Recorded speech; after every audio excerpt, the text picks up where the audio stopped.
So one of the things that I noticed in today's nice long gospel reading is that Jesus is sending people out, but he does not really have a strategy. He just has a lot of advice or like stuff that the disciples are supposed to do, and not a lot of ways to kind of like tell them how that's going to happen. He doesn't start with instructions so much as he begins with compassion. Matthew tells us that Jesus looked at the crowds and was moved with compassion because they were helpless like sheep without a shepherd. And before the mission or the sending, there is simply Jesus paying attention. He sees people who are hurting, lost, confused, overwhelmed, carrying more than they can bear, and his heart breaks open for them. And that matters because when Jesus finally sends the disciples out, he isn't sending them to conquer anything or to prove themselves or even because they are particularly ready or qualified. He sends them because there are people who need to encounter the compassion of God. And so the disciples are sent into spaces that don't belong to them, new towns, new homes, new relationships. They will knock on doors, not knowing how they'll be received. They will have to just depend on the hospitality of strangers, and they will have to trust that God is already at work there before they arrive. And I think that's part of why this text feels so timely. Today, this week, we are sending a group of our young people off to camp. And I can say this as someone who is deeply formed by camp ministry. At first glance, summer camp looks just like the sum of its parts. Swimming pools and campfires and bug spray, songs that somehow contain just like 4 words but stick in your head for like a decade. But look closer. Camp is one of those strange institutions that somehow convinces you that sleeping in a cabin with 12 other people is fun, and that singing before breakfast is normal behavior. It's one of the few places where young people voluntarily give up their technology, privacy, and a reasonable bedtime, and then they come home insisting that it was the best week of their lives. But even more than that, camp is also a threshold. It's a place where young people enter a space they have not inhabited before. They meet new people, they try on new responsibilities, they discover gifts they didn't know they had. Sometimes they discover something new about God. And camp isn't the only threshold represented in this room today. Summer itself is a season of thresholds. You yourself might be traveling somewhere new, or welcoming new neighbors into your neighborhood, or beginning new jobs, or retiring from old ones. You might be navigating new diagnoses, or family dynamics, or friendships, or new griefs. And as a congregation, we are entering new spaces too.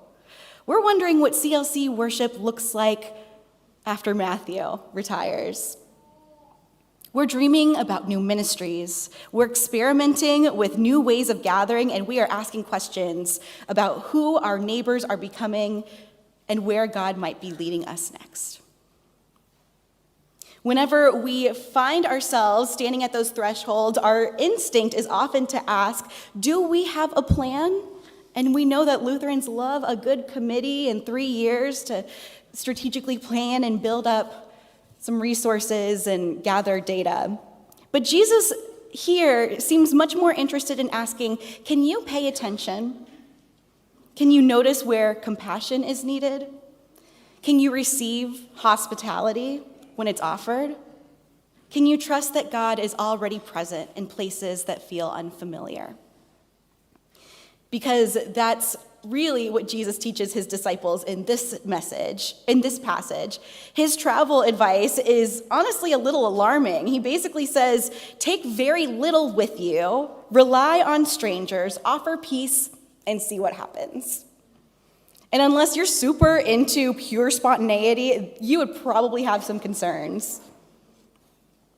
But Jesus seems to know that something the disciples do not yet know. The mission isn't ultimately about them. They don't have to carry everything. They don't have to force every door open. They don't have to have every answer. Their job is to show up faithfully and trust that God is already there. I've been thinking about that this week as I've reflected on how I encountered CLC for the first time, surprisingly a couple years before I even walked onto this property. In February of 2023, I was serving as a pastoral intern at a church in central Houston in a similar position to Vicar Tallene. It was Ash Wednesday, around 11 a.m., when I received a text from the daughter of one of our homebound members, Virginia, who is in hospice care in Georgetown. Her daughter asked if I could come offer ashes for Ash Wednesday. Now, Houston to Georgetown is not exactly around the corner, and this was Ash Wednesday. I said I would see what I could do, but honestly, I wasn't optimistic. And so I did what many faithful Christians do in moments of uncertainty. I opened Google. I searched Lutheran Church, Georgetown, Texas, and up popped a website for Christ Lutheran Church, the first time I'd ever heard of y'all. And I clicked on the pastor page and vaguely recognized Pastor Drew from TikTok, which if Martin Luther had heard that's how modern ministers are networking now, he'd probably have some follow-up questions. I sent him an email explaining the situation. We had never met, but I asked if there was any chance that he could visit this member and offer ashes. Honestly, I fully expected the answer to be no, not because he wouldn't care, but because he's a solo pastor on Ash Wednesday. That is a tall order on short notice. Instead, he replied with something like, "I'll see what I can do." A couple hours later, I received pictures of Pastor Drew sitting in Virginia's home, imposing ashes. Virginia's daughter thanked me repeatedly for arranging it, but I knew it wasn't really my doing. That was some spirit work. Virginia died a couple months later on Palm Sunday.